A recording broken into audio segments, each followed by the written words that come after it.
যখন আমি জমিন সৃষ্টি করেছি তখন এই জমিন নড়াচড়া করত, জমিন কাঁপাকাঁপি করত, থরথর করে কাঁপতো। মানুষ থাকার উপযোগী ছিল না, পশু পক্ষী থাকার উপযুক্তি ছিল না।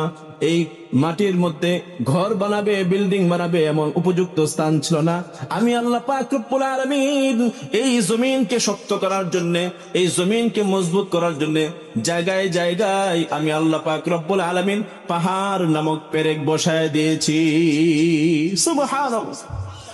কাবা যখন সৃষ্টি করলেন, কাবা ওই কাবার চতুর্পাশে যতগুলো পাহাড় আছে, ওইগুলো তাম পৃথিবীর সমস্ত পাহাড় সৃষ্টি হওয়ার আগে ওই পাহাড়গুলোকে আল্লাহ পাক বানাইছেন, ওই পাহাড়গুলোকে আল্লাহ পাক বানাইছেন। এরপরে আল্লাহ পাক রব্বুল আলামিন মদিনার আশপাশের পাহাড়গুলোকে আল্লাহ পাক বানাইছেন। খুতবাতে হাকিমুল ইসলাম কিতাবের নাম, ওই কিতাবের মধ্যে কারি তৈয়ব সাহেব রহমাতুল্লাহি আলাইহি খুব সুন্দর করে লিখছেন।